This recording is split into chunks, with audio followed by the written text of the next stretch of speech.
I repent in behalf of this man that is on the edge of death and his brain being cooked.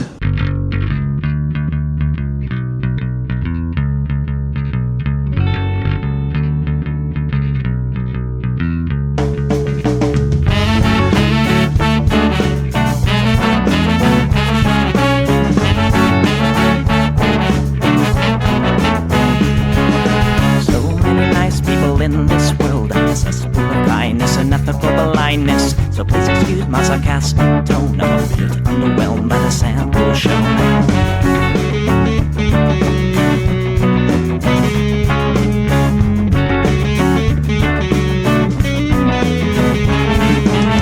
Mr. Piss-Drunk fraternity guy, you got my asshole, bloodshot eyes. Get drunk and fight every night. Idolize Bradley, belittle women's rights. Homophobic, racist, and don't give a fucking hey. Do you think you can drive a bigger truck? So wear your baseball cap to the side to let everyone know that you're a nice guy. So cool, was so impressed. Lots of chicks in a barrel chest. Cause you're a real man. Punch for punch, gonna piss in your face while you're passed out drunk. I'm a nice guy, you're a nice guy. He's a nice guy, but all of you are assholes. I'm a nice guy, you're a nice guy. She's a nice guy, but all of you are assholes. Nice guys rule the planets. I just can't understand it. Conquer divine by deception and lies. Social Darwinism and an overdose of pride. Fuck off, Sherlock! I don't wanna hear it.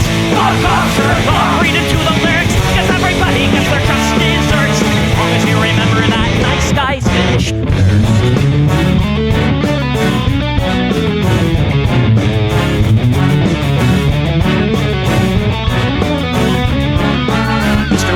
You're next on the list. Such a nice guy who speaks through his fists. Prick with a penchant for messing with heads. A broken nose for dinner and breakfast in bed. Alcoholic, paranoid, and suicidal too. But you'll probably kill her before she gets away from you. Screws in a pool of blood and cry. All your friends say that you're a nice guy. Have a drink, this one's on me. Look, you're doing fine, losing to your disease. Comatose, I'll pack your bags. Bury you like cats ready to gag. I'm a nice guy, you're a nice guy. We're all nice guys, but all of you are assholes. He's a nice guy, she's a nice guy. Hey, Tom Bo's a nice guy. All of you are assholes. Nice guys rule the planet. The polygammatic. Conquer the body by deception and lies. Social Darwinism and an overdose of pride. Fuck off, Sherlock! I don't wanna hear it. Fuck off, Sherlock! Read into the lyrics, so let the buggies will quench your thirst. As long as you remember that nice guys finish first.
Everybody, welcome to the Plex. We do this show live every Sunday here on Twitch. It's twitch.tv/Echoplex Media. You can support this project at patreon.com/Echoplex, or even better, eplex.store. Sign up at the $5 a month level or higher, and you get the entire show sent to your inbox, I don't know, the next afternoon, a day or two before the podcast comes out. It helps the show. Also, while you're at eplex.store, I don't know, buy a hat or something. I'm Producer Dave. You can find me on Blue Sky at Plex-Dave, pissing off the shit libs there. Also, if you're in Redding, California, the surrounding areas, on the 21st, I'll be playing at the Vault. A couple other local DJs there to support, and I heard something about maybe an after party. I don't know. So, anyway, I'm Producer Dave, and this is what the people want. I don't hate the cops. And there's a person inside when the truncheon stops. Donate the cops. Or when the raiders come, who will protect the shops? Donate the cops. They're a sensitive bunch if you don't stop throwing your rocks. Snap, crackle, pop is the sound of a taser. Your body drops. Donate the cops. Donate the cops. Donate the cops. Donate the cops. Thank your local police. 'Cause they don't do nothing wrong. Thank your local police. Got rid of the corruption and the racism is gone. They've been keeping the peace, keeping homeless folks out of the parks and malls. Got a cure for your social disease. Follow the law, don't hate the cops. Follow the law, don't hate the cops. Follow the law, don't hate the cops. Follow the law, don't hate the cops. Follow the law, don't hate the cops. Put your hands above your head to show you're not afraid. I'm the fairest judge that your skin color's gonna get. And if you die before the sun comes up, the paperwork will take forever. Well, it might have worked out a little bit better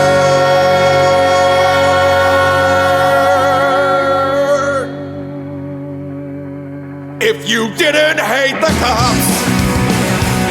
'Cause they don't do nothing wrong. Donate the cops. You can't blame them for just doing their job. Donate the cops. Well, you gotta wonder, how much would it cost for you to be shot at and stabbed at by maniacs and drunks? Donate the cops. Donate the cops. Donate the cops. Donate the cops. Donate the cops. Donate the cops. Donate the cops. Donate the cops. Donate the cops.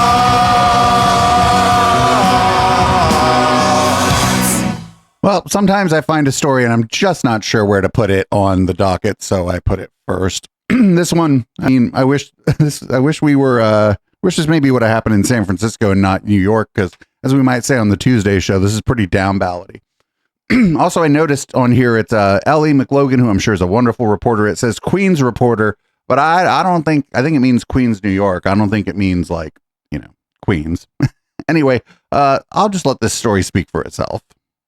Apparently, some don't like it hot. A man sued a famous New York taqueria over its spicy salsa.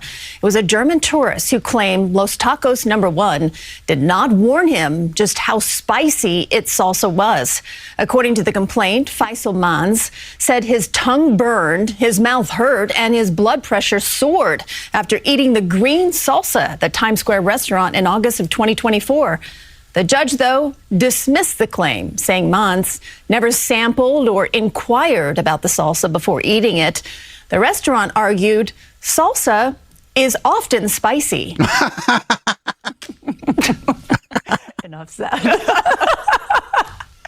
Hell yeah. So I don't know what the name. I mean, I don't think I'm going to be in New York City anytime, but if it was too hot for some German person, that means I would eat it and be like, do you have anything actually spicy? Because the Germans not known for being fans of jalapenos.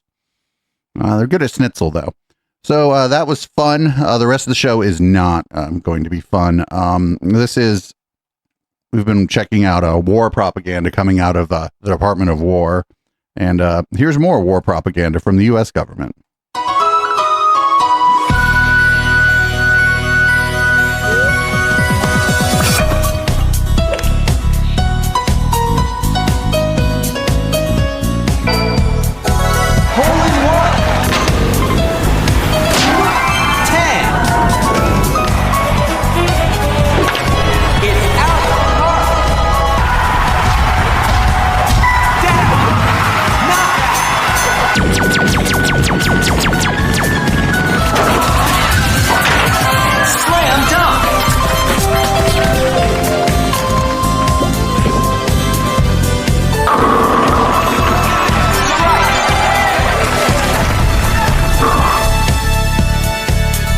This is horrible.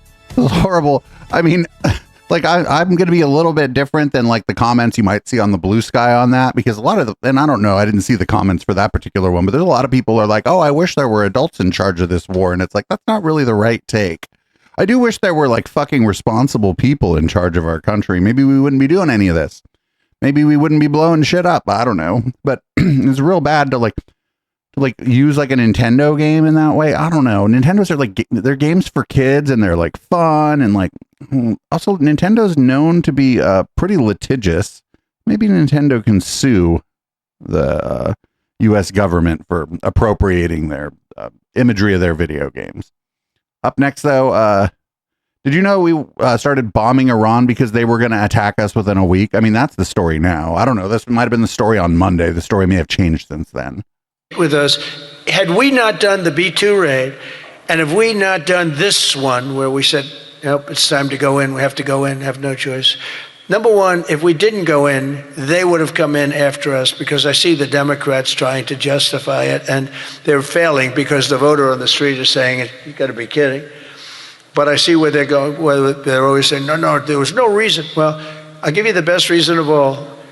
Within a week, they were going to attack us 100%. They were ready. They had all these missiles, far more than anyone thought, and they were going to attack us.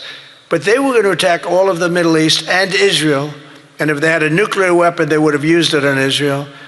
And this was going to be a major attack. And they had all of those missile sites and all those launchers that we got rid of, about 80% of them right now, by the way. Like, what are you talking about? Where were, like, so I think these, going back to this reasoning, I think we talked about it last week or the week before. I don't know. Time is like doesn't really exist anymore. But they were saying that because they found out that Israel was going to launch an attack on Iran, that that Iran was then going to attack U.S. interests and Israeli interests in the Middle East. And so that's why we did it. But I think we did it because I believe that Israel had planned in like a bombing or like to attack Iran. And I think Trump just heard about it and was like, not without us, you don't. Because this guy was supposed to be the peace candidate and shit, but this guy just loves fucking using the military, man. It makes him feel like a fucking strong, big man. So I guess maybe Iran was trying to take over the entire Middle East. Maybe that's the justification here. I don't know how you take over the entire Middle East, but maybe that was the justification. I think you're going to see some real numbers when this gets, because this was always a dark cloud hanging over not only Israel, which was going to get wiped out. You know, if we didn't do that B-2 attack, Israel would have been wiped out. They would have had a nuclear weapon within 2 weeks after that. Wait, what? Even now, I think they were looking to take over the Middle East, because when you look, and we have pretty good proof, all of those missiles that were so stupidly aimed at Qatar, Saudi Arabia, UAE, they were all aimed, and others, at countries that were sort of like... What does this guy think? Wait, how do you... A missile aimed at people? Like, what is he talking about? Leave us alone. What is he talking about? Did you know that you don't just like, when you have a missile, you don't aim it until you're actually ready to shoot it? I don't think. Because, I mean, theoretically, if you had a missile, you could shoot it anywhere. And so it would be really unuseful to have missiles that you're like, well, this is the Qatar missile. This is the Dubai missile. This missile will only fire at Dubai. No, they weren't aimed at any. I mean, I don't know. I don't think they were aimed at anything yet. That's what a complete misunderstanding of how fucking like anything works. Like just a gun. Like if you have a gun and it's like sitting on a table and it's pointed in a direction, is that the only place the gun can ever fucking shoot? My God. Also, did you know that we're pretty much done, but also this is only the beginning. Both have to be true at the same time, and if you don't believe that both are true at the same time, you hate the troops. Yeah, please. Thank you.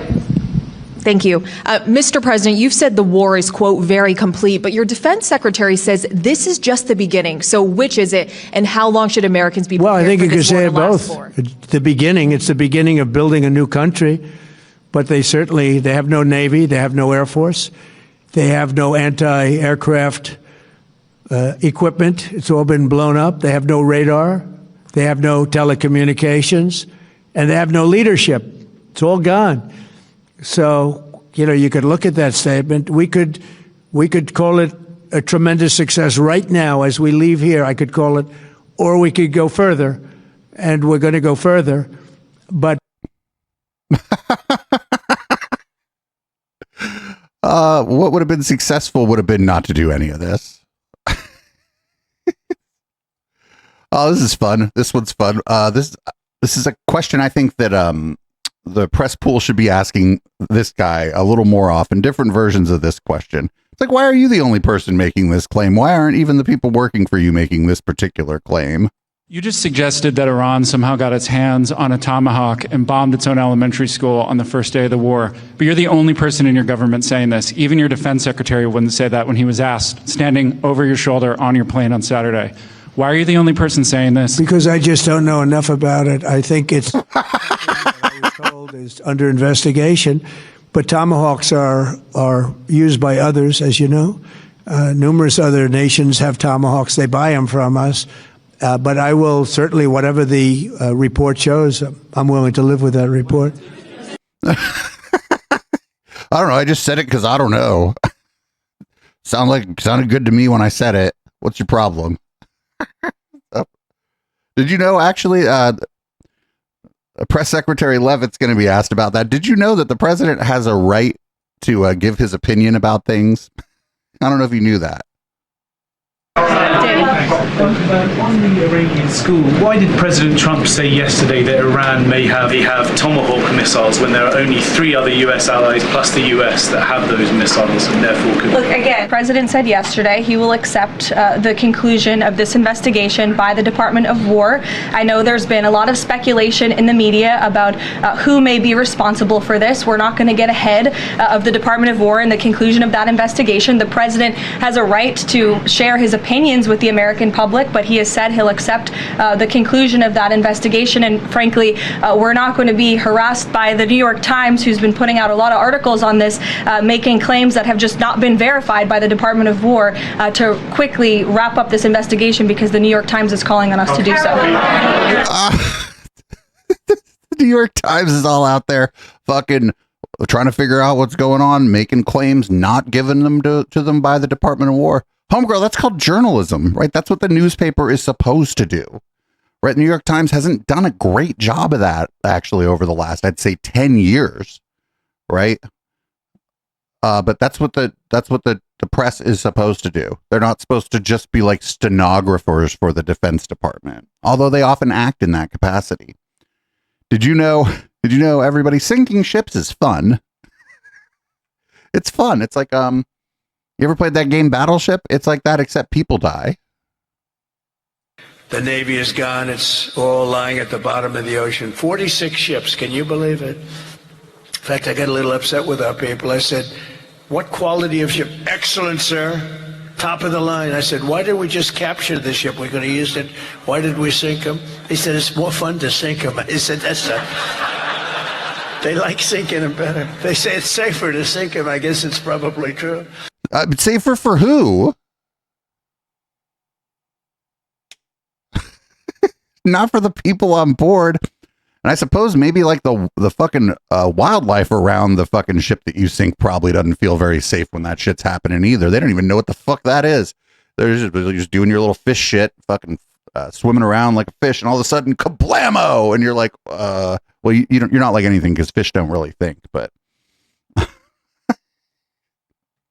All right, here we go. This is from, of course, this is the Jesse Waters program, and Stephen Miller is on Jesse Waters here, and we're just gonna play Make Believe with Stephen Miller. I hope no child ever had to play Make Believe with child Stephen Miller, but he can do it with Jesse Waters.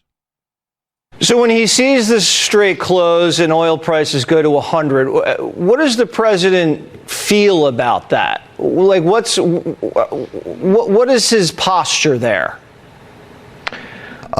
Leaning forward, almost going to tip over.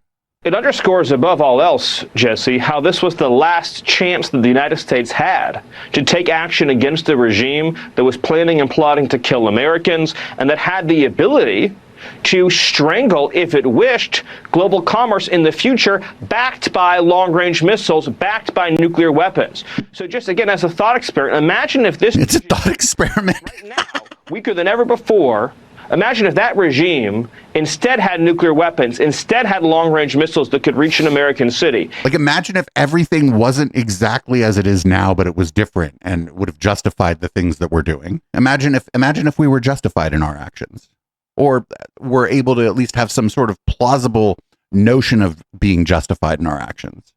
Instead, was rich with cash. Remember, Obama put them on a path to enrich them with tens of billions of dollars and have a nuclear weapon right now. A rich regime that controls commerce through the Strait of Hormuz and has nuclear weapons, has long-range weapons. Think about what a terror that would be to global commerce and to the world. So check this out. Obama didn't give them any money. Banks all over the world had seized Iranian assets, money, essentially. As part of the Iran nuclear deal, a lot of that was unfrozen. It was their money. And a lot of it was given back to them when we negotiated with them. I know Trump thinks he's the best deal maker in the world, but so far as I can tell, when we're talking about Iran, it seems like Obama made a pretty good deal with them. I don't know. Mm-hmm. He was able to be like, hey man, you remember Stuxnet? We'll just do that again. Did you know this has all been overwhelming and precisely overwhelming? Here is Pete Hegseth, who I think is like the highest ranking looks maxer possibly in the world. It's a laser focused maximum authority mission delivered with overwhelming and unrelenting precision. No hesitation, no half measures. As President Trump declared yesterday, we're crushing the enemy in an overwhelming display of technical skill and military force. We will not relent until This is like me describing beating a 6-year-old at basketball, by the way. Is totally and decisively defeated. But we do so. We do so on our timeline and at our choosing. It's like the media wenches girls, I think they want to learn to DJ. This is like me explaining to everybody how much better of a DJ I am than one of media wenches tween daughters. And here we go. Here's John Fetterman. It's just straight up fucking John Fetterman. Kill them all. These people. Kill them all. You said that you are confident that the world is better after the death of Iran's supreme leader, the Ayatollah Khamenei, but his son, 100%. Kill every last member of their leadership. Well, his son is now in charge, and he's considered even more of a hardliner. Well, they should kill him too. I don't know. Just start from the most important until you just end up at like somebody that's like, I don't know, selling their wares at the marketplace. Maybe that's the most popular person left in Iran. Then you got to kill that motherfucker too. Just kill them all. Well, maybe they will, but in the meantime, he's been elected by their 88 clerics to be the guy in charge.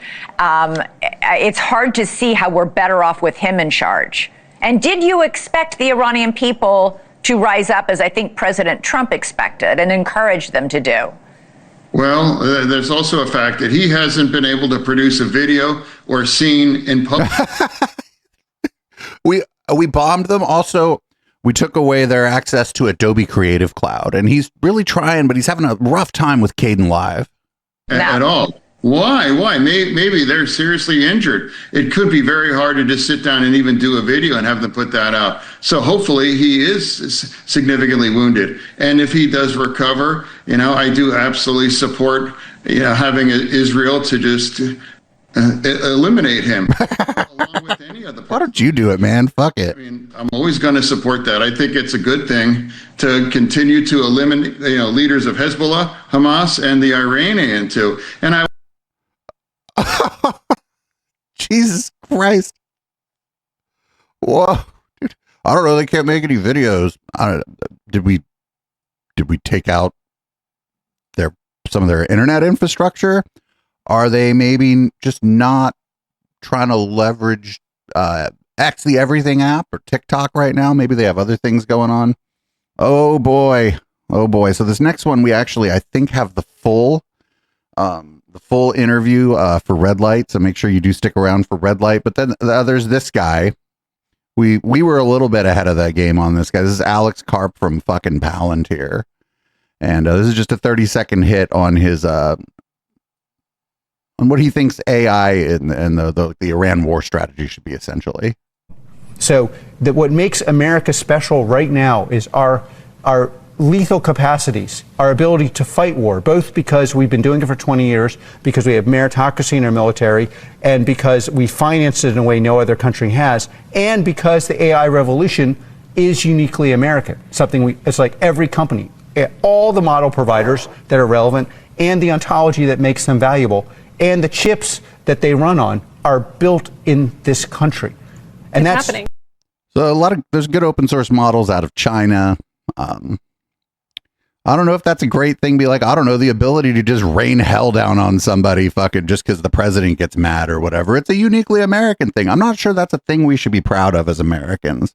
Maybe like the technologically advanced stuff, like some of the planes are cool and shit when they don't fucking accidentally eject the pilot and then crash themselves. But I don't know if that's really what I think of when people are like, what's good? What do you like about America? And I'm like, you know what I like is the ability to just rain absolute hell down on a country and kill their leader because the president's mad. And if you don't agree with me, you are with the Ayatollahs. Here is, did you know the allies in the Gulf state right now, the U.S. allies in the Gulf states right now are super happy because, I don't know, they're catching strays because of our irresponsible behavior. When these Gulf states know their refineries being targeted and they're wait, well, why are their refineries being targeted? What do you say to our Gulf state allies at this time? What's your advice to them? Well, I think our Gulf state allies have never been happier than they have now to have U.S. military presence in their country and to have a strong relationship. Wait, no, because if they didn't have U.S. military bases or whatever in their country, I don't think Iran would have fucking fired on them. And in terms of energy industry with the United States, they understand, who supports them and who supports their growth and prosperity. And they're starting to realize that the terror regime of Iran has to end. And again, this is a historic time. I mean, the Abraham Accords have an opportunity to flourish coming out of the backside of this thing.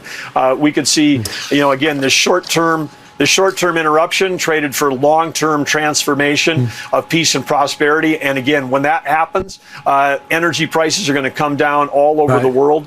And so again, President Trump leading the way with personal relationships with those Arab country leaders that put us in a strong position right now like we've never been in before. And Mr. Secretary, this isn't creating a problem. This is addressing a problem. And every one of those states knew Iran was the problem.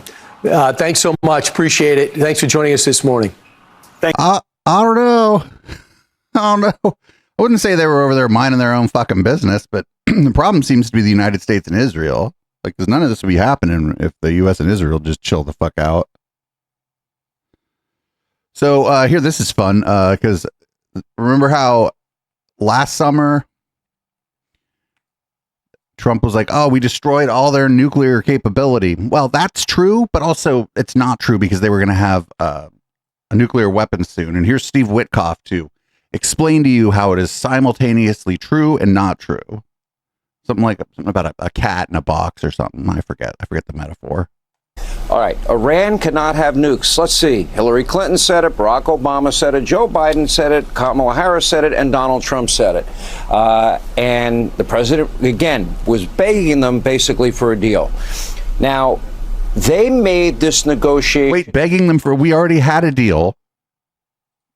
There are two parts of this. I want you to explain, number one, what you offered and what their demand was in response to your very generous offer. Well, first of all, Sean, they opened up with telling us that they had the inalienable right to enrich, to which we responded that from President Trump, that we had the inalienable right to stop them from enriching. So, but they opened up by challenging us. Their next statement to us was that they had 460 kilograms of 60% enriched uranium. Dude, you can't even make a proper dirty bomb with 60% enriched uranium. 60% in I mean, you don't want to put it on your fucking toast or whatever, but uranium would take a week, maybe 10 days at the outside, to bring up to 90% weapon. Wait, what? No. Grade. So it was a clear threat. They were boasting about having it. And they said that that was going to be something that was going to be very valuable. At the same time that they were attesting to wanting nuclear for civil purposes. There is no reason whatsoever to be enriching past 20% unless you're going for a weapon. And then finally, and this was all in the beginning meeting, they said to us, and this was some challenge, you're not going to get from us diplomatically what you could not achieve militarily. Now, yes, we had destroyed their three main enrichment and conversion centers, Natanz, Esfahan, and Fordow. That was clear. They, of course, didn't want to admit it. But think about the notion of beginning a negotiation by saying that we would not be able to get diplomatically what we couldn't achieve militarily. We did achieve militarily, but they were basically saying that we didn't, and they weren't going to give it to us anyway. All right, well, that's doublespeak there.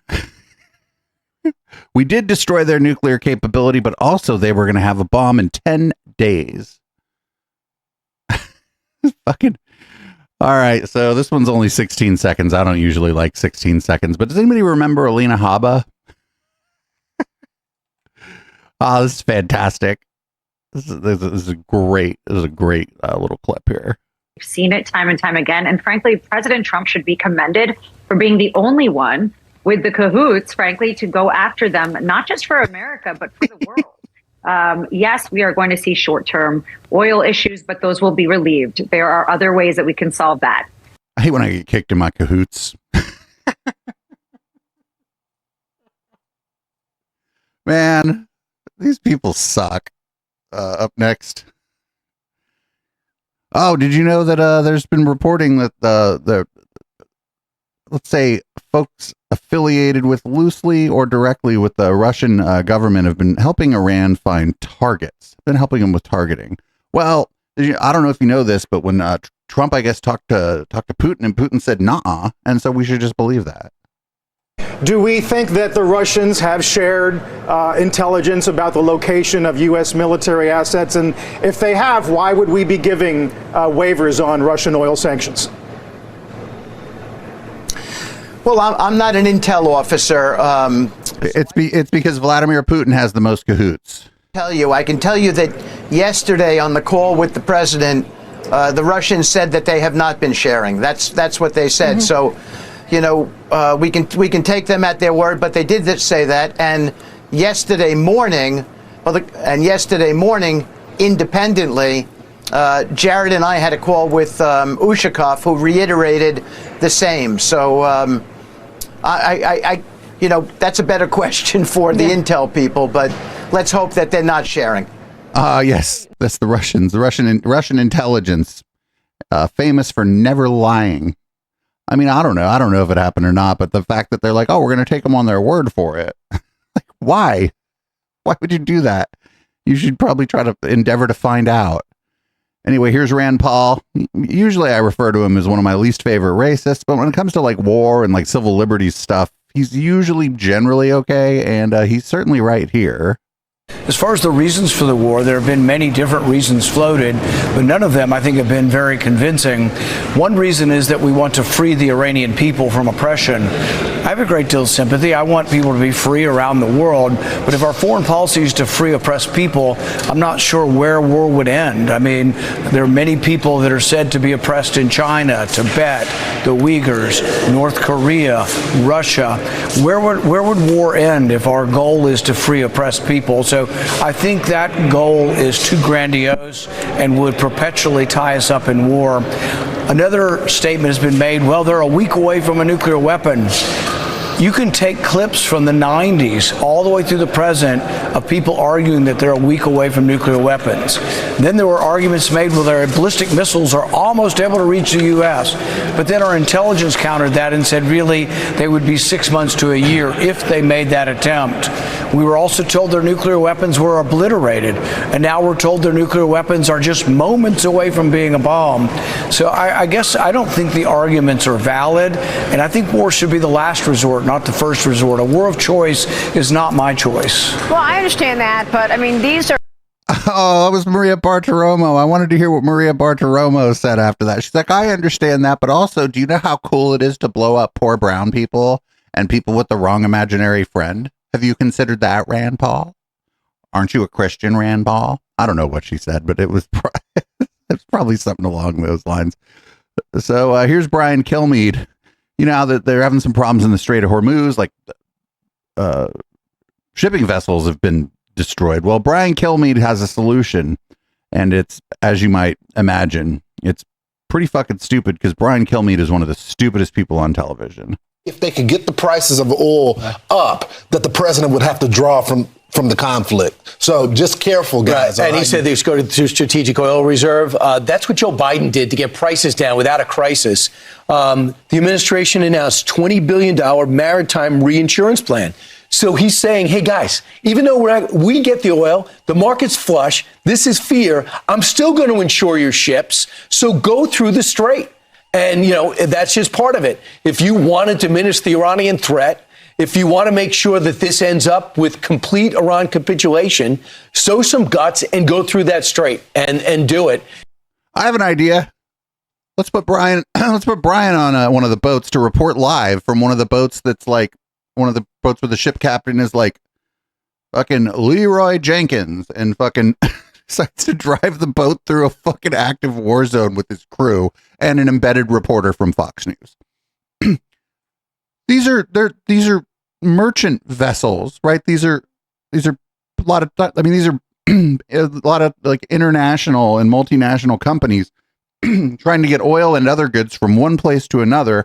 And this is not like I'm going to man up or whatever and drive my boat somewhere where it's fucking, there's a chance it's going to get destroyed and all of the people that work on the boat are going to die. Come on, man. Fucking get an autonomous boat and put just Brian Kilmeade on there with like a fucking satellite hookup so that he can fucking remote into Fox and report from the scene as the boat fucking sinks. Like, dude, get the fuck out of here. Why are you being such a pussy? Why are you afraid of your boat being hit by a rocket? Come on. We watch a lot of dumb stuff, but that's probably the dumbest fucking thing. The dumbest fucking thing that we're going to hear all week. Maybe. Anyway, I don't know. I was thinking Cuba's next, but who knows? It could be Mexico. Sir, you made a post about Claudia Sheinbaum refusing your help in Mexico. What's your plan with Mexico? Well, she should not have refused my help. I offered to get. Man, look at that fucking. Look at how wet and fucking. Look at like something's up. Like they didn't let his fucking bronzer dry or something. Like look at that. It just looks like fucking. I don't know what the fuck that is. It looks like he smeared his own fucking feces on his face after eating too much baby food carrots or something. Cartels in Mexico, and for some reason she doesn't want to do that. I like her very much, but she should get rid of the cartels because the cartels are, whether we like it or not, the cartels are running Mexico. We can't have that. Thank you. Thank you, sir. Man, I swear to you, he was eating baby food carrots and then just smeared his own shit on his face. That's the only way you could ever possibly look like that. Up next, I don't know if you guys know this, but box wine Jeanine Pirro is still working for the DOJ, and she took some questions from the press. Not great. The process should have been allowed to run its course, and it wasn't. And shame on them. Oh, cut it out. Do you know how many convictions we've got? Cut it out. You're in one lane. We have cleaned up this city. Oh, yeah, historic, really? I'll tell you what's historic. What's historic is that I prosecute everything other than 10% of the cases, where the United States attorney before me didn't prosecute 67% of the cases. That's what's historic. I'm willing to take a not guilty. I'm willing to take a no true bill, because I'll take all the crimes and put them in. Thank you.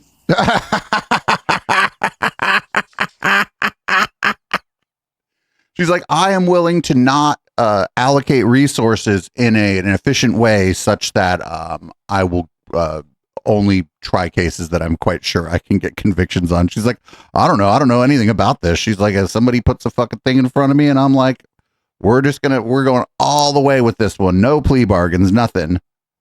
I have two links here, but they're both the same clip. And so we're going to keep going here. This is God, more propaganda from the fucking government. This is RFK Jr. Maha Mania Smackdown. It's so weird. It's so weird. The just the absolute embrace of fucking like basically AI, and AI isn't the right word, but like image generation, right? These people are like addicted to that shit. Check this out. What power! A huge suplex! What a move! A massive move! A tomb. Is that a Twinkie? What a slam! Wait, there's a still here that I want to. We're gonna be a little juvenile here. Where is it? Right there. What do you think? Oh, don't do that. RFK, no.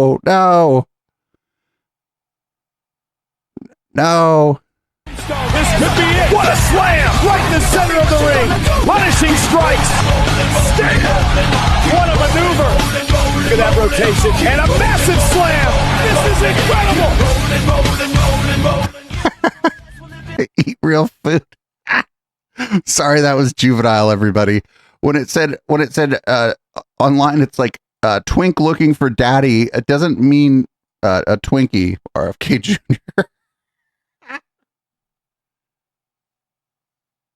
Here we go. Here's Dan Crenshaw on Face the Nation. This is he lost his primary because, if you could imagine, Dan Crenshaw wasn't fucking crazy enough for these people. You spoke about this culture of misinformation we're living in, and you pointed to that as one of the factors in your recent primary loss. What lessons should other Republicans take from that? What do you mean? Well, I mean, I'm a unique Republican. You know, I've been the target of online smears and conspiracies for a very long time. Wait, no, you were a propagator of that stuff, though. Election was basically a product of that. You know, first of all, you have about 20% of Republican voters bothering to even vote at a primary. And then you have dozens of online smears and conspiracies that people were going into the voting booth actually believing. I mean, believing that was worth millions of dollars from insider trading. Doesn't matter how many times we thought we had debunked that, or that other people and influencers and what have not have debunked it. All of these things. Oh, so did you put your fucking assets into a blind trust when you went to Congress, or nah? Still went in believing it. And so the lesson to be learned is, look, you've got to get the truth out. You've got to try. But ultimately, this is a question for the American people. Are you going to believe everything you read online or that's sent to you in your mail? I mean, Democrats spent almost $1 million also. If anybody could find one of his email blasts from like 2021, like when the vaccine rolled out and there was mask mandates and shit, I bet if you would look at one of his email blasts from then, he would be a spreader of misinformation probably at a massive scale. Pushing these smears on television. So Republican voters are going to the voting booth believing what a Democrat told them on TV based on a smear headline written by a liberal reporter in D.C. So that's the lesson. And it's not just for Republican politicians, it's the lesson for Republican voters. Misinformation. So, all right, cool. Show us information that would show, like the smear he's talking about is that he was doing insider trading. I think everybody in Congress does insider trading. Like, I think that's the point of going to Congress. This isn't like liberals are better or whatever. I think there's probably some I think there's probably some people actually that are Republicans who probably don't do it too. But this motherfucker, he did not put his assets in a fucking blind trust and just let somebody else handle his fucking money while he was in Congress. There's no way. Because if he did that, that's what he would have said. So that's fun. What do we have here? Now we have, here's this is the former acting DHS secretary, which is sort of weird, but like basically when a DHS secretary resigns or is fired or whatever, they put somebody in charge until they pick a permanent person. I guess so whoever chose this person, they didn't get what they wanted out of this person. Check this out. Posted on Bluesky. Bluesky, hell yeah, Bluesky. Fuck yeah. Dude, I fucking love old people. Posted on Bluesky. Quote, my words, or your words, not mine. The Democrats' video telling service members to ignore illegal orders didn't go far enough. They should have also urged them to refuse unethical orders, whether illegal or not. There are many things deemed legal that are still obviously unethical, and everyone should hold themselves to this higher law. End quote. Did I read that correctly? I believe you did. Do you disagree with it? You think people should do unethical things in their capacity? On December the 31st, 2020. Get him!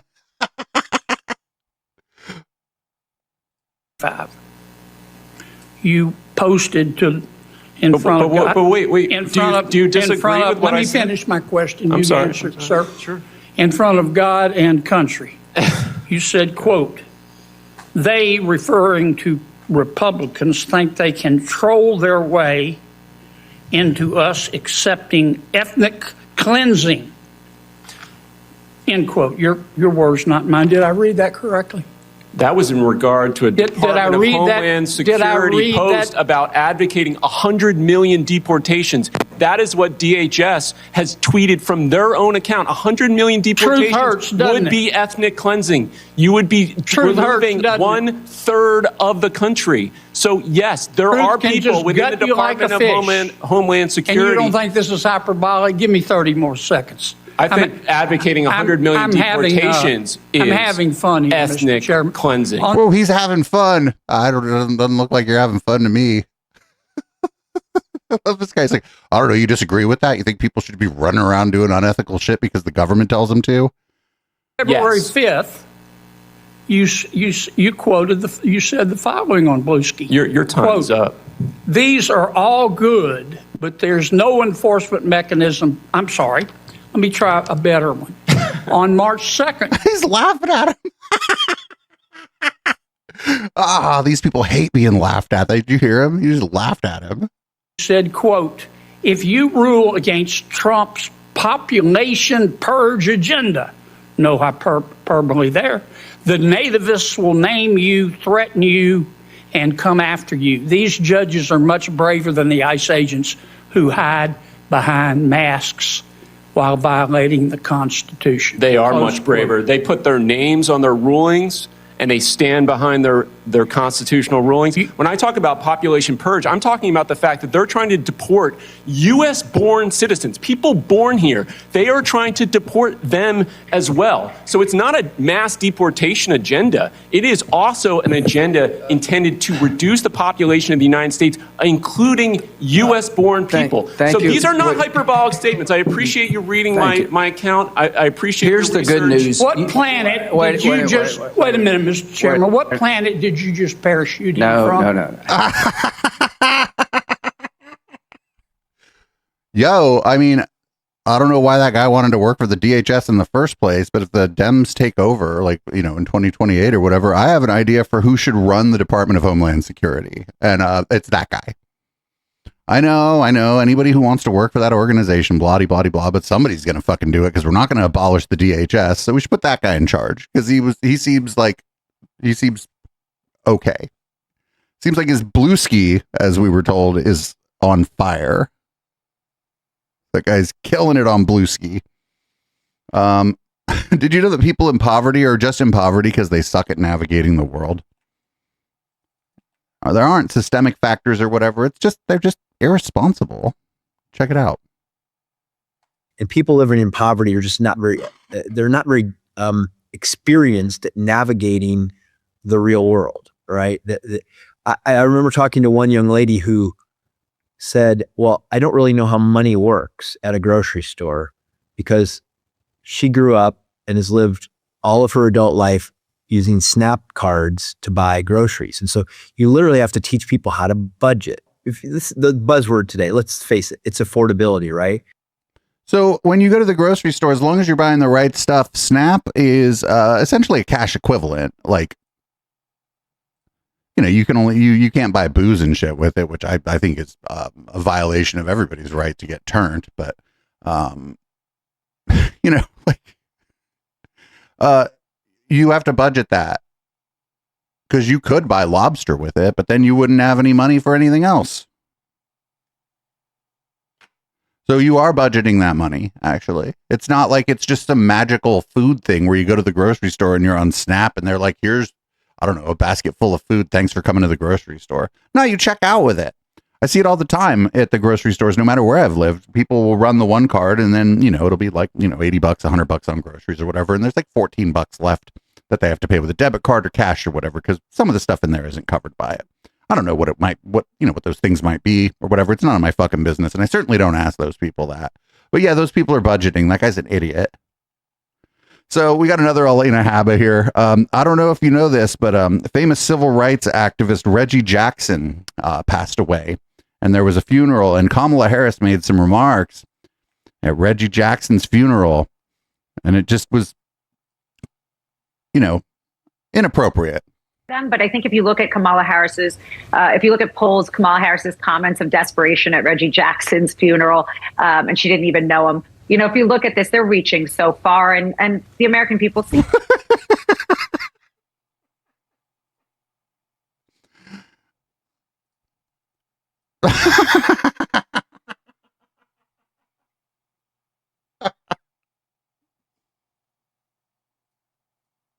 I know she just misspoke, but come on. Oh, up next.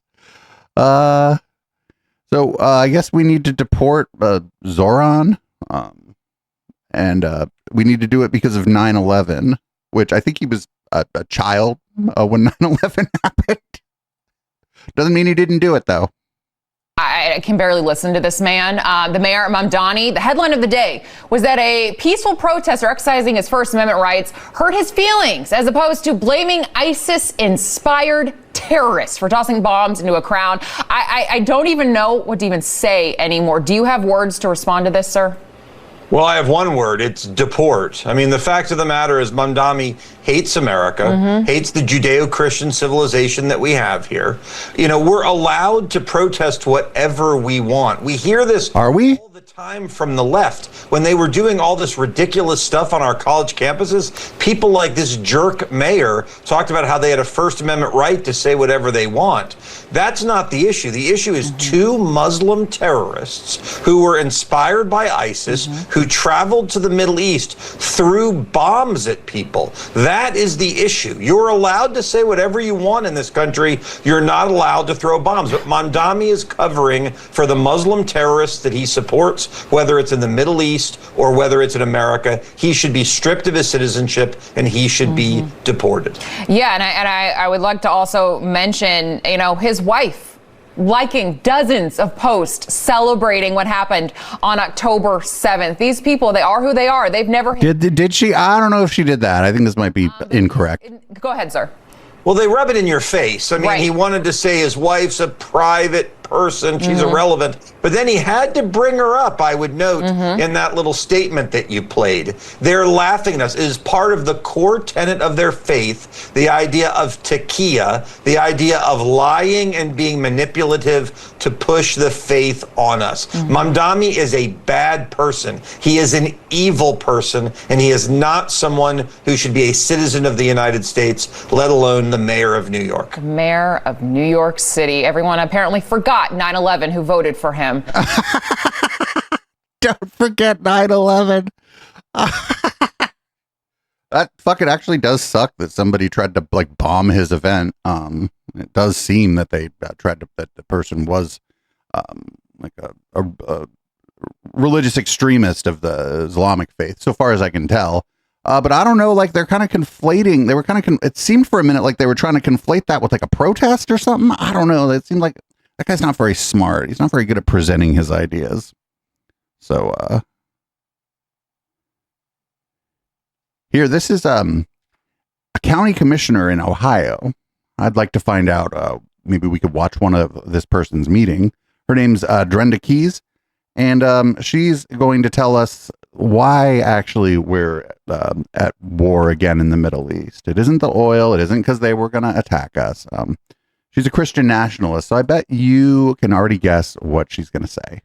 This is not just an Iranian strike. This is a network strike. This has ramifications across the Middle East and in time ramifications as well. But this is just, I believe, the beginning of the end. This signifies what we've known has been coming as believers. We see the signs of the times. We've seen the falling away. We've seen church leaders being attacked. We've seen persecution in America of the church that we've never really seen to this degree. And now Iran attacked Israel a year ago. We've seen skirmishes happening, but Iran was never even considered in this debate or war. But if you read Ezekiel 37, you'll see Iran is talked about there, and that Iran comes in on the final scenes toward the end of what we call the beginning of a rapture and the end times, leading to us to the war of Armageddon. So Gog and Magog, we are on the precipice of that. I'm going to say something controversial. I am not looking forward to the end of the world. I think, and I would go out on a limb and say that most people, most Christians that you run into walking down the street are probably also not looking forward to the end of the world. I don't want the end of the world. I don't want people to get raptured. I don't want the Jews who don't convert to go burn in hell. I don't want any of this stuff, right? I don't want this war. I don't want any of this. It all seems like it's all a bad idea and we shouldn't be doing it. So we're going to do the Sharia law thing again, it looks like. Here is Mike Johnson. That he's going to say that there's a lot of energy around the idea that Sharia law is a serious problem. So let's see what he has to say here. Continue to Olivia.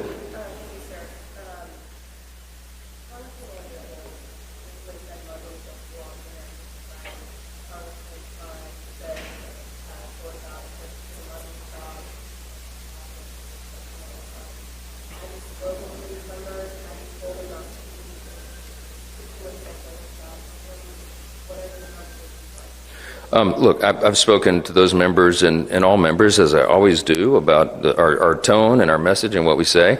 There's a lot of energy in the country and a lot of popular sentiment that the demand to impose Sharia law in America is a serious problem.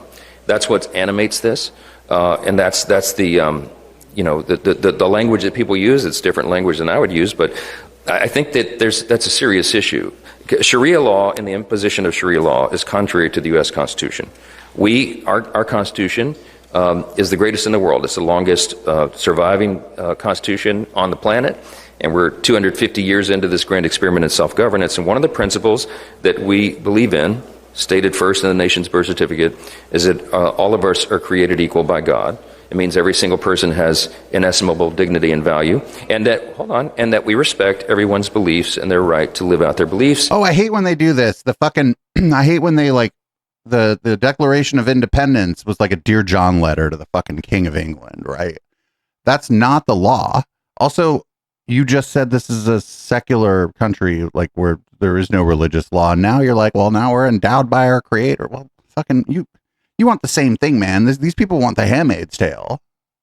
And to speak freely about their beliefs and have that conviction. But when you seek to come to a country and not assimilate, but to impose Sharia law is in conflict with the U.S. Constitution. That is the conflict that people are talking about. It is not about people as Muslims. It's about those who seek to impose a different belief system that is in direct conflict with the Constitution. That's where I think that comes from.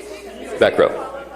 Wait, no, it's totally legal to believe that there should be Sharia law, actually. You can believe whatever the fuck you want to believe. It is not against the law to believe that there should be Sharia law in the country. I personally don't think there should be Sharia law because, I don't know, it just seems bad. But also, I don't probably have a proper understanding of what Sharia law is and what it means to Muslims. And so I am probably victim of the same propaganda that this guy is like spewing out in some ways. So I don't know. Don't know. So this is really weird. This guy. He's a Christian nationalist, but he's going to tell you that actually what you don't want to do is apply the teachings of Jesus in your Christo-fascist society.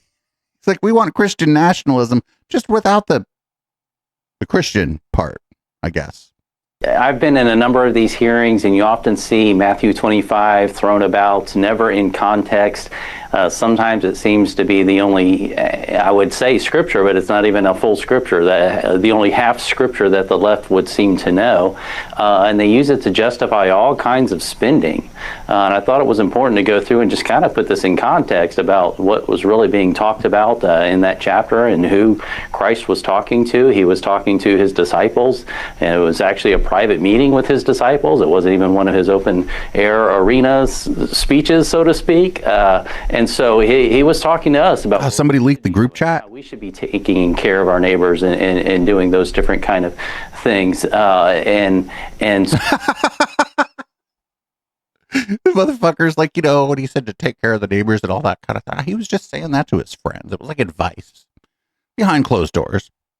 Many times this gets used to justify every sort of social program that the government is doing. And we know in Corinthians it talks about that charity is something that's given of a free will and not by compulsion.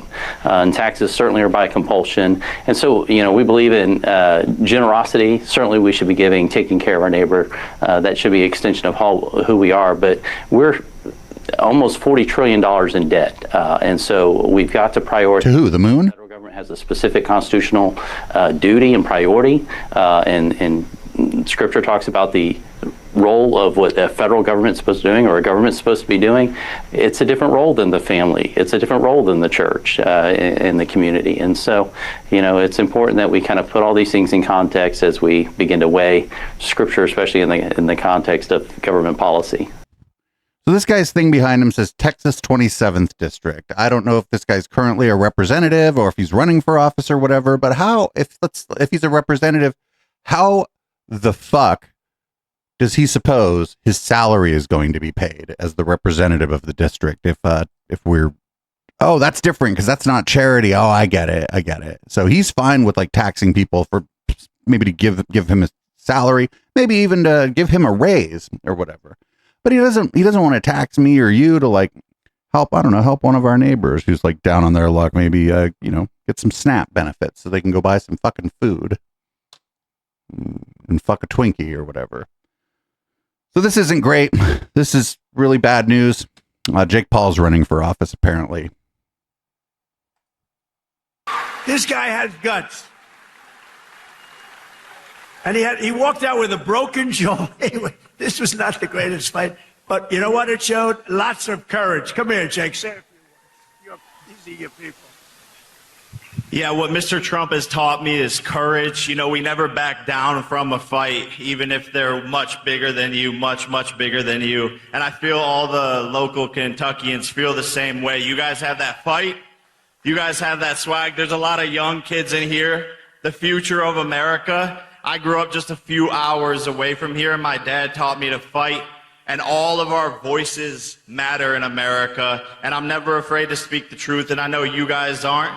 We are here representing the United States, and it's just a blessing. Thank you, Mr. Trump. We need more factories like this thriving all over the country, and I know he's going to be the one to bring that here to us. I know God is with us. I know he wants us on the right side of history. And everyone here has to do their part, and God's got us. Trump's got us. God bless. Love you, Kentucky.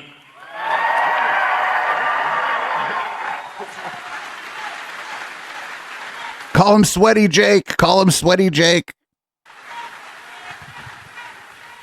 No, he's a great guy. He's a courageous guy and a talented guy. He's a hell of a fighter, too, by the way. Whoever's running against him, dude, be like my opponent, Sweaty Jake. Fuck, I don't even know what he's running for. I don't care. I hope he loses. I hope he loses and blames woke. So we're gonna. The Media Wench has been doing a bit of a marathon, if people weren't noticing. On the live stream here, she's been watching these Doge depositions. We're going to try to pick up where she left off during Red Light tonight, so stick around for this. But there's a couple of these that are amazing. This one is, I forget this guy's name. It doesn't matter. They're going to ask him about DEI. Watch this. Oh man, this guy's so going to jail if the Democrats have any backbone and if they ever take power. How do you interpret DEI?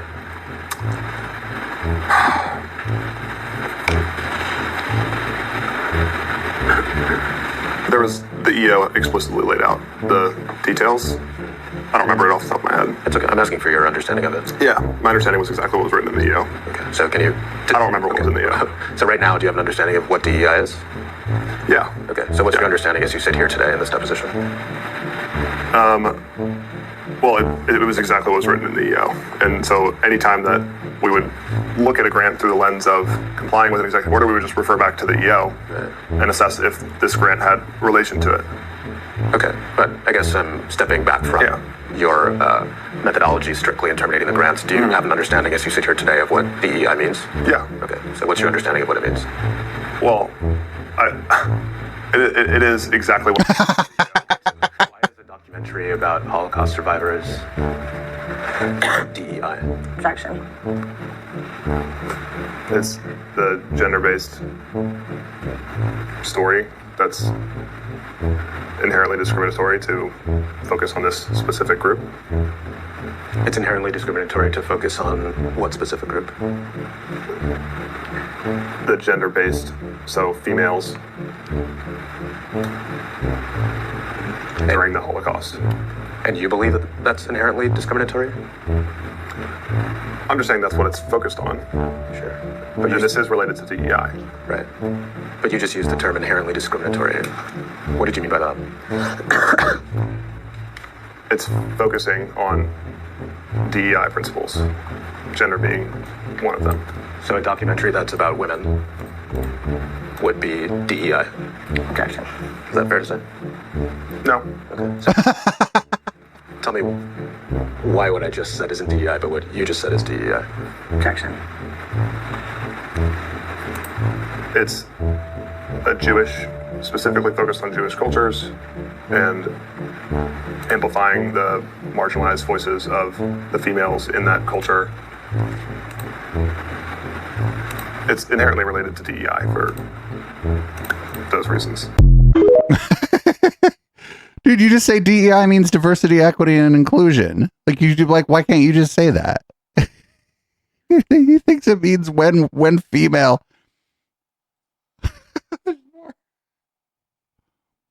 Here's the other one. Here's the other one. Here's how he flagged DEI grants for termination. Y'all probably saw both of these when the Media Wench was going over this. Here's the other one. I don't know, man. I was watching a little bit, and Kikyo was like, "Fuck, man, wouldn't it suck to get fired by a 15-year-old?" I was just watching the chat. I'm like, "What?" And I was like, "Oh shit, it would totally suck to get fired by a 15-year-old." You don't regret that people might have lost important income to support their lives? Objection. No. I think it was more important to reduce the federal deficit from $2 trillion to close to zero. Right. Did you reduce the federal deficit? No, we didn't. The HIV/AIDS prison movement and its legacies in the United States. My book project narrates how activists fought the convergence of HIV/AIDS and incarceration from inside and outside prisons across the Reagan through Clinton years, and argues that this organizing holds legacies in the prison abolition movement of the 1990s to today. This is one of the grants that you or Mr. Fox identified as craziest at NEH, is that right? That's right. Why did you identify this as one of the craziest grants?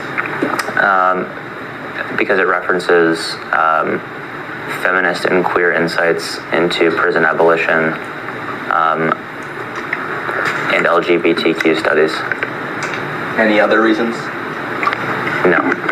Examining military service from the margins, the complicated service discussion series will bring together veterans and community members to examine the experiences of service members who identify themselves as female, Black, Native American, LGBTQ, or an immigrant, the dynamics, reasoning, and strength behind serving a country that does not always serve you in return. Did I read that correctly? Yes. You and Mr. Fox identified this as one of the craziest grants at NEH? Yes, it appears so. Why did you do that? Because it explicitly says LGBTQ. Do you have any history in, like, let's say, scholarly peer review? No. Okay. So, but this judgment call was made by you and your personal judgment combined with Justin's personal judgment to cancel grants based on DEI? Yes. Okay. Do you think it's inappropriate in any way that someone in their 20s with no experience with grants or federal government was making personal judgment calls about what grants to cancel? Actually, no, I don't think it's inappropriate. Okay. Why not? Objection. I think a person can have enough judgment from reading books and being well informed outside of traditional experience to make judgment calls about obvious things like a grant that literally lists DEI in its description to know whether it violates an executive order. I'm sorry.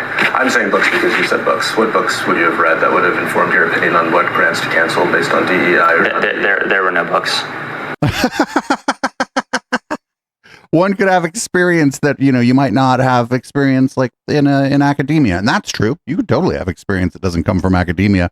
You could read, you could, learn stuff about it. And then the question is, have you read anything so that you might learn about these things? He's like, nah. I hope you guys had fun watching that stuff. We're going to watch more of it later, but I think Media Winch got to the best parts. But this is the political director for Young Republicans of America.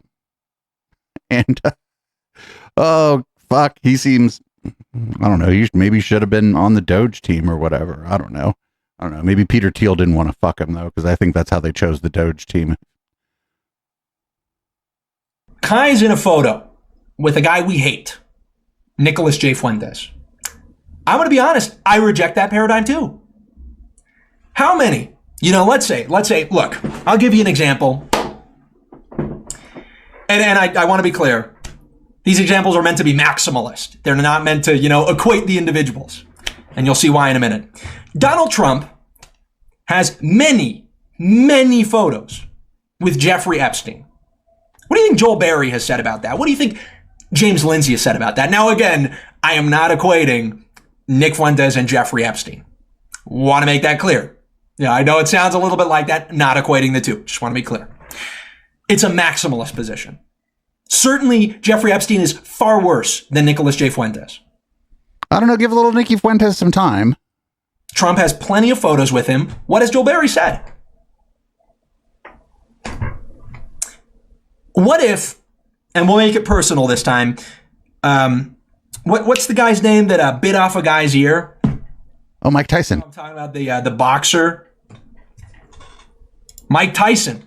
What if Mike Tyson walked up to you? What if you saw him in public? You'd probably get excited. You'd probably say, hey, Mr. Tyson, can I get a photo? Or maybe I'd bite his ear off. Avenge Evander Holyfield once and for all. I don't know. Tyson is a convicted rapist. His ads were playing in the Super Bowl. You going to say anything about that? No, because you don't care. You'll use anything that you think is going to discredit me. You don't actually care. If you cared, you'd probably be a leftist. And I actually think that many of these people are. But I just want to make that clear. I reject the paradigm. Sorry. I will not be bullied into apologizing for being in a photo with somebody. I'm not. Especially not from people who don't even care. But he was talking about fucking James Lindsay, dude. I don't know, man. Those are really bad. This is like a bad examples there. Here's him discussing his connection with little Nicky Fuentes. This one's from Right Wing Watch. As you can see, shout out to Right Wing Watch. I just found him hilarious. And humor, of course, has been a major component of his success. I started watching more of his content, and the first show I ever watched of his was an episode called Demographics or Destiny, referring to immigration. And great replacement shit. On immigration. Demographics, that's the name of the game for this century, is rapid demographic change in America, which is driven by mass immigration, both legal and illegal. Once I was woken up on immigration, I started talking to more people about it within conservatism, and I kind of fell in love with the movement. Eventually, I went on to talk to Nick more. I was in the TikTok scene. He'd watch my stuff every once in a while. I'd send some messages into his show, and then I eventually had the chance to meet him during the White Boy Summer Road Trip in Vegas. Hey, what's up? What's going on, man? How are you? Good to meet you too. I'm doing well. They're a little bit controversial, they're hyperbolic, but obviously humorous. They lost, you suck, you're stupid, we're smarter than you, we won. Deeply politically engaging. I mean, behind every joke is, of course, some commentary. I could communicate in a way which is a little bit more sensitive and politically correct and all that, but I'm just delivering in a way that's humorous, all right? I'm trying to make you laugh. Terrible joke, terrible joke. We're not allowed to make jokes anymore. We're not allowed to make jokes. It's not funny. Racism is not funny. The way that he could get you to laugh along with this political message and get you to think at the same time was particularly engaging. What the fuck? That guy's the head of like Young Republicans of America, I guess, and we'll keep an eye on him. But I don't know, is he mad that like Nick was like, could you come back with some cat ears on when he went to Nick's hotel room or whatever? Also, the White Boy Summer Road Trip sounds like smells weird. So here we go. We're gonna get rid of gay race commie globalism or something. Hey, you're a Muslim. Do you disavow ISIS? I don't know. Do you disavow the KKK? Okay, that is a ridiculous question because they have nothing to do with me. Okay, I see what they're doing here. All right. Here's the difference.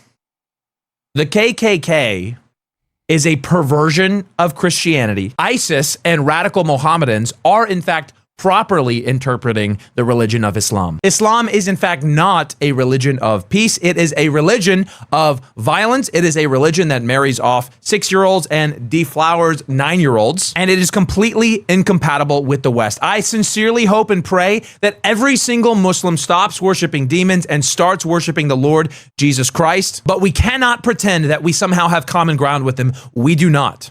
Islam and Christian civilization are incompatible. They've been at odds with each other for millennia, and by the grace of God, modern Western Christian civilization will wake up to this fact and put an end to gay race commie globalism that has been importing Mohammedans by the millions into our country once and for all. We're done with it. Whoa, dude. So, I don't know, man. I don't know. It's not just Islam where they would use their religion as an excuse to marry off 9-year-olds. You don't got to go that far back in American history for it to be fucking Christians doing that. They may very well still be doing that right now. I think, in fact, we've covered that one group of people who wants a whites only community, and I figure we're not too far away from that kind of behavior over there in that whites only community. So we got a couple more before we get into red light here. We sometimes late at night, we've watched this guy, Dad Saves America. He had this pastor, Doug Wilson. Doug Wilson is one of the leading Christian nationalist pastors and has ties to Pete Hegseth and other people in the Trump administration. They're going to talk about how they're basically anything they don't like is a public display of idolatry, including Catholicism. Let me give you a couple of very practical examples. Okay. Could Muslims be here? Live? Yes, they could be. Could they hold political office? No.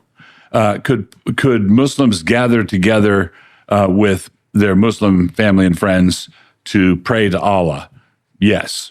Right? Could you have a mosque? Yes. Could they have a minaret, a prayer tower that issues a public call to prayer? No. Because the public spaces belong to Christ. Wait, what? We're a Christian nation. Public spaces, friend, they belong to the public. Okay. Church bells are okay, but a Muslim call to prayer in the public space would not be okay.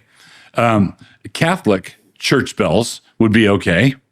right? Catholic church bells would be okay, but a parade in honor of the Virgin Mary, carrying an image of the Virgin Mary down Main Street. Well, we don't have one of those.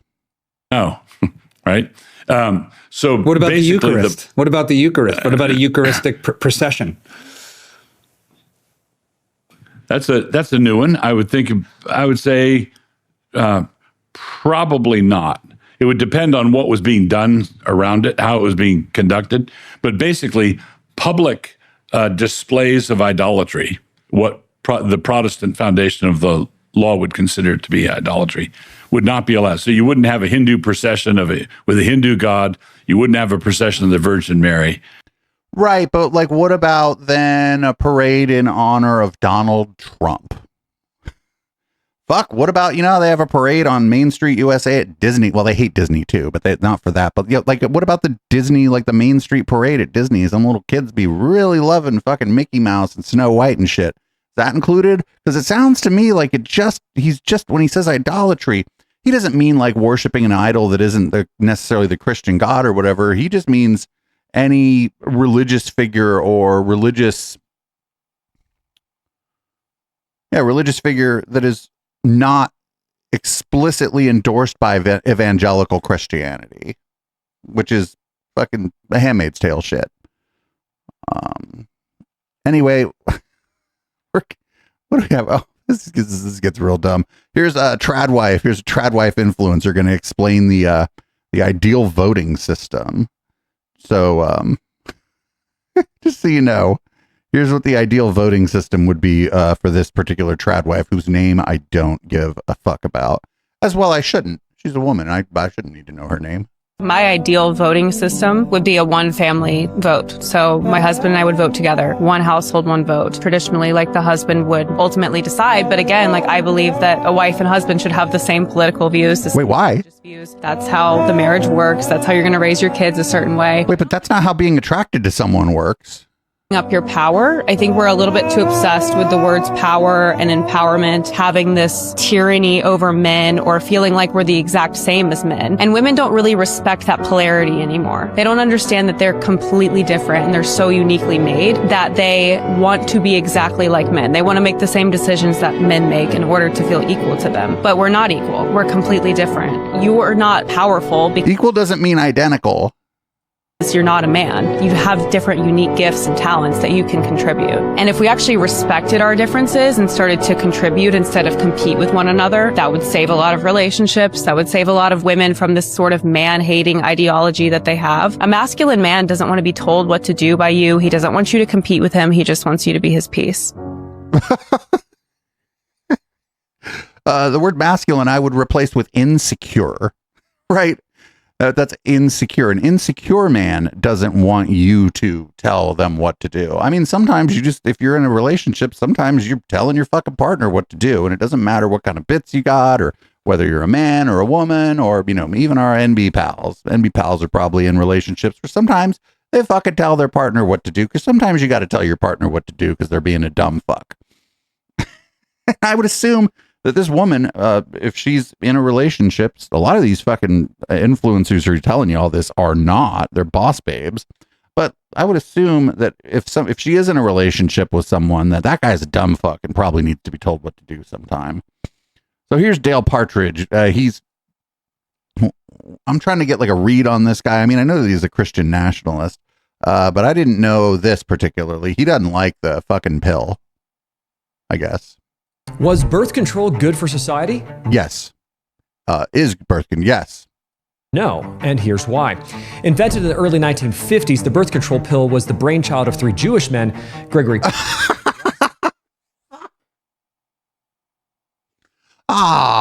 just right out of the fucking gate. And George Rosencrantz. Their work was made possible by the donations of Planned Parenthood founder Margaret Sanger. It was said to be the first medicine for people who are not sick. But how has it contributed to the demise of society? First, birth control increased sexual promiscuity by eliminating the good and natural consequence of intercourse. Second, it acted as an infanticide, killing many fertilized eggs, making it functionally an abortifacient drug. Good. Third, it destroyed reproductive hormones, effectively sterilizing hundreds of thousands of girls. No. Fourth, It fostered feminism by offering women unnatural control over fertility to pursue autonomy and career. Fifth, it reduced national birth rates in Western nations, which caused the need for foreign and pagan immigration to pagans. Fucking pagans are coming. Population decline. Sixth, it helped create a market for IVF due to its damaging effects on women's organs, and because the delay of pregnancy into older age requires unnatural reproductive assistance. Seventh, it was given disproportionately to white girls, which effectively deconstructed the North American identity. Eighth, it reduced testosterone levels for men by contaminating the water sources in Western populations with unnatural hormones. Ninth, it lowered estrogen in women, causing greater attraction to more effeminate men. The natural pursuit of marriage and family. Well, why is Susie's husband such a bitch? Well, it's birth control. Birth control. She's attracted to him because of birth control. Rampant and mass singleness. So, the pill was not a miracle drug, it was a moral atomic bomb, the work of 3 Christ-rejecting Jewish men who pursued inventions of evil rather than God's good design. All right, well, that's great. Just right out of the bat, it's the fucking Jews. It's making white people not have as many kids, and now we got all these fucking pagan immigrants and shit. All right. This is awful. This is Joe Rogan talking about an all-white society. He's going to make up lies about other countries. A thing when an all-white country wants to stay all-white, where people get very nervous of. If you have, let's say China.